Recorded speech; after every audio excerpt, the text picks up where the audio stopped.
সুপ্রিয় দর্শক শ্রোতা, WHR টিভি থেকে আপনাদেরকে স্বাগত জানাচ্ছি। আমরা আপনাদেরকে বিশ্বকবি রবীন্দ্রনাথ ঠাকুরকে নিয়ে রচিত আমাদের যে দুটি গ্রন্থ আপনাদেরকে সেই বিষয়ে, এই যে আমার হাতে দ্বিতীয় খণ্ড সেটি আপনারা দেখছেন। এর আগে আমরা প্রথম খণ্ড সম্বন্ধে আপনাদেরকে যথেষ্ট ধারণা দিয়েছি। তো তবুও প্রথম খণ্ড, এই যে আমার হাতে যেটি এটি দেখছেন এখন প্রথম খণ্ড, এই প্রথম খণ্ডটিতেই আমরা দেখিয়েছি রবীন্দ্রনাথের পূর্বপুরুষরা কে কোথা থেকে এসছেন এবং কোথায় তারা বসবাস করেছেন এবং পরবর্তীতে তারা কোথায় তাদের বিস্তৃতি ঘটেছে। দ্বিতীয় খণ্ডে, এই যে এখন যেটি দ্বিতীয় খণ্ড এবং প্রথম খণ্ড, এই দুটি খণ্ডতে আমরা তার পূর্ণাঙ্গ বিবরণ দিয়েছি। আর এখানে আপনারা এই গ্রন্থ দুটি আমাদের যথাক্রমে 2015 সালে এবং 2017 সালে আমরা প্রকাশ করেছি। এই গ্রন্থ দুটিতে রবীন্দ্রনাথের অনেক অজানা বিষয়, বিশ্বকবি রবীন্দ্রনাথ ঠাকুর আমাদের প্রাণের মানুষ, আমরা তার সাহিত্যে সবকিছুই আমরা খুঁজে পাই। আমাদের প্রাণের যে চাহিদা সেটি পূরণ করার জন্য তিনি একাধারে কবিতায়, সঙ্গীতে, নাটকে, উপন্যাসে, ছোট গল্পে, তার অসংখ্য অনবদ্য সৃষ্টির মাধ্যমে তিনি আমাদের প্রাণের খোদা জুগিয়েছেন। বাঙালি মানুষের যে প্রকৃত চাহিদা সেটি তিনি যথার্থ উপলব্ধি করেছিলেন এবং তিনি তা মেটাতে আমৃত্যু চেষ্টা করেছেন। রবীন্দ্রনাথ আমাদের বাংলা সাহিত্যের এমন কোনো দিগন্ত নেই যেখানে তিনি পদচারণা করেননি, যেখানে তার পদচারণা নেই। তিনি আমাদেরকে কৃতজ্ঞ করেছেন, আমরা তার কাছে কৃতার্থ। এই গ্রন্থ দুটিতে আমরা যে দুটি দেখছেন আপনারা, প্রথম খণ্ড এবং দ্বিতীয় খণ্ড, তাতে আমরা দেখিয়েছি যে সেই ক্ষিতীশ থেকে, রবীন্দ্রনাথের পুরুষ ক্ষিতীশ থেকে, যিনি অষ্টম শতক থেকে 11 শতকের মধ্যে যার পরিচয় বা পাওয়া যায়, সেন বংশের পূর্বপুরুষ আদি সুরের রাজত্বকালে কান্যকুঞ্জ থেকে আগত যে পঞ্চব্রাহ্মণ, তাদের অন্যতম ছিলেন তিনি। এরপর ভট্টনারায়ণ বর্ধমান জেলার কুশগ্রামে অধিকার প্রাপ্ত হয়ে তিনি কুশারী গোত্রভুক্ত হন। সেই থেকেই রবীন্দ্রনাথরা সবাই কুশারী নামে পরিচিত। রবীন্দ্রনাথ কুশারী মূলত তার পিতা যে দেবেন্দ্রনাথ কুশারী, তাদেরকেই এই ঠাকুর উপাধিটা দিয়েছিল তারা কলকাতায় যাওয়ার পরে, যখন তারা এই বাংলাদেশ থেকে তারা অনেক গুলো পুরুষ যারা বসবাস করেছেন এই রূপসার পিঠাভোগে খুলনা অঞ্চলে, তারপরে তাদের মধ্যে থেকে যখন তিনি তাদের এক পুরুষ মহেশ্বর কুশারী, তিনি যখন কলকাতার জোড়াসাঁকোতে গিয়ে পশ্চিম বাংলার প্রথম গমনকারী এই মহেশ্বর কুশারী, তিনি গিয়ে সেখানে বসতি স্থাপন করেন গঙ্গা তীরে কালীঘাটে। তখন সেইখানে যারা বসবাস করতেন সেখানকার অধিবাসী, বিশেষ করে এই মালো, কৈবর্ত, মানে যারা একটু কৃষিজীবী শ্রেণীর, একটু আমাদের কি বলা যায়, খেটে খাওয়া মানুষ, তারা তাদেরকে অভিজাত শ্রেণীভুক্ত করে তাদেরকে ব্রাহ্মণ জেনে তাদেরকে ঠাকুর বলে সম্বোধন করতো, আগেও করতো, এখনো করে। আপনারা জানেন ঠাকুর তাদেরকে ব্রাহ্মণদেরকে বলা হয়।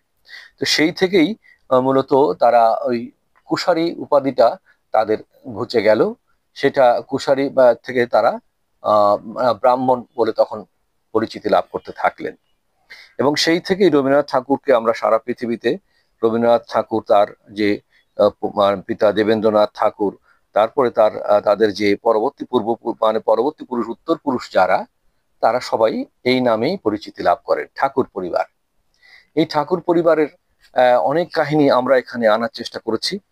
তারা কিভাবে মহেশ্বর কুশারী থেকে রবীন্দ্রনাথ কুশারী পর্যন্ত পশ্চিমবঙ্গের ঠাকুর পরিবারের বংশলতিকা এই গ্রন্থে আমরা দেখানোর চেষ্টা করেছি। মহেশ্বর কুশারী থেকে রবীন্দ্রনাথ কুশারী পর্যন্ত পশ্চিমবঙ্গের ঠাকুরদের পরিবারের যে বংশলতিকা, সেটাও আমাদের এখানে আছে, ধারাবাহিকভাবে আমরা দিয়েছি। এবং এর পরবর্তীতে যারা, যেখানে রবীন্দ্রনাথের মানে দেবেন্দ্রনাথ ঠাকুরের যে অন্য অন্য সন্তান যারা আছেন, দ্বিজেন্দ্রনাথ, তার বংশধারা এখানে আছে।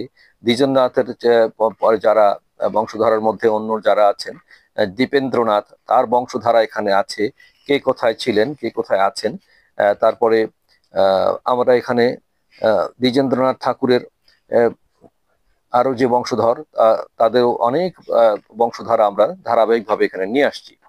এই গ্রন্থের প্রথম খণ্ডের প্রায় 84 পৃষ্ঠা পর্যন্ত এই বংশধারা, বংশলতিকাটা আমরা এখানে উপস্থাপন করেছি। এখানে আমরা এই তথ্যগুলো ঠাকুর পরিবারের যারা রূপসার পীঠাভোগে আছেন তাদের কাছ থেকে পেয়েছি অনেক গবেষক রবীন্দ্রনাথকে নিয়ে যারা লিখেছেন। তারপরে পশ্চিমবঙ্গ থেকে পেয়েছি আমরা রবীন্দ্র সাহিত্যের পরে যারা অনেক উচ্চতর গবেষণা করেছেন তাদের কাছ থেকে পেয়েছি। এবং সর্বশেষ যেটা আমরা ঠাকুর বাড়ির অন্দরমহল বা আমাদের জোড়াসাঁকো থেকে যে গ্রন্থ প্রকাশিত ওদিকে থেকে আমরা সংগ্রহ করেছি। সব মিলিয়ে আমরা যাচাই বাছাই করেই এই গ্রন্থে সেগুলো সন্নিবেশিত করেছি।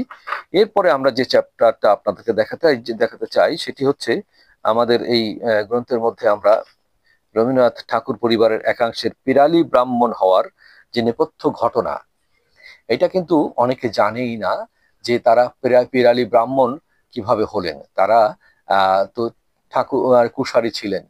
তো এই যে পিরালি ব্রাহ্মণ হওয়ার পেছনে একটা ঘটনা, এই ঘটনাটি কিন্তু বেশ আলোচিত, এবং এর ফলে রবীন্দ্রনাথ ঠাকুরের পরিবারকে দীর্ঘকাল তারা মানে অনেকটা একঘরে হয়ে তাদেরকে জীবন যাপন করতে হয়েছে। ঠাকুর পরিবারের ছেলেদের যেমন মেয়ে দিতে চাইতো না অন্য অন্য ব্রাহ্মণরা বা বনেদি ফ্যামিলির যারা হিন্দু ধর্মের বিশ্বাসী তারা, এছাড়া ঠাকুর পরিবারের মেয়েদেরকেও বিবাহ দেওয়ার জন্য ব্রাহ্মণ পাত্র খুঁজে পাওয়া খুব কঠিন ছিল, এবং সেই কারণে তাদের অনেক দুর্ভোগ পোহাতে হয়েছে। একটি তুচ্ছ ঘটনাকেই বলা যায় যে তামাশার ছলেই এই ঘটনাটি ঘটেছিল। সেই পিরালি ব্রাহ্মণ কিভাবে তারা হলেন কুশারী থেকে, সেই ঘটনাটি আমরা এখানে এই আমাদের প্রথম খণ্ডের যেখানে বংশলতিকা শেষ হয়েছে এরপরেই আমরা এটা আনার চেষ্টা করেছি, এবং সেটা দেখিয়েছি সুন্দরভাবে আমরা তথ্য প্রমাণ সহ। যারা এটা পড়বেন তারা খুব চমৎকৃত হবেন এবং সেই ঘটনাটি জানতে পারবেন। আমি এখানে বর্ণনা করতে গেলে এই কন্টেন্ট অনেক দীর্ঘ হবে এবং তাতে অনেকের ধৈর্যচ্যুতি ঘটবে।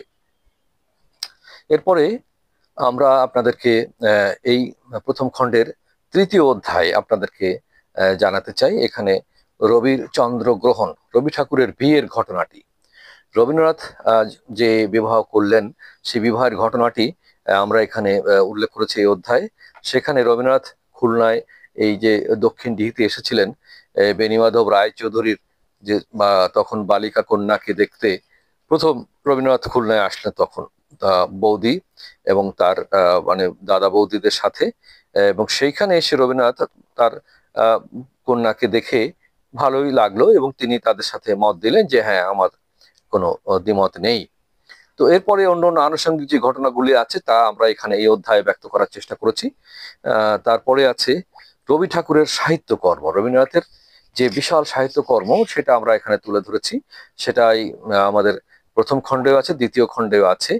আর রবীন্দ্রনাথের এরপরে আছে উরসজাত বংশলতিকা, সেটা দেখিয়েছি আমরা এখানে। কুশারী থেকে ঠাকুর হওয়া এবং ঠাকুর পরিবারের ইতিবৃত্ত এগুলো নিয়ে আমরা লিখেছি। এই দ্বিতীয় খণ্ডে আমরা এই আমার হাতে যেটি দেখছেন এটি হচ্ছে দ্বিতীয় খণ্ড। এই দ্বিতীয় খণ্ডে আমরা রবীন্দ্রনাথের বিভিন্ন বিষয়ের পরে আমরা আলোকপাত করে মূল্যায়ন করার চেষ্টা করেছি যে রবীন্দ্রনাথ আসলে আমাদের বাংলা সাহিত্যকে, আমাদের বাঙালি জাতিসত্তাকে কিভাবে উপস্থাপন করেছেন তার সৃজন কর্মের মাধ্যমে,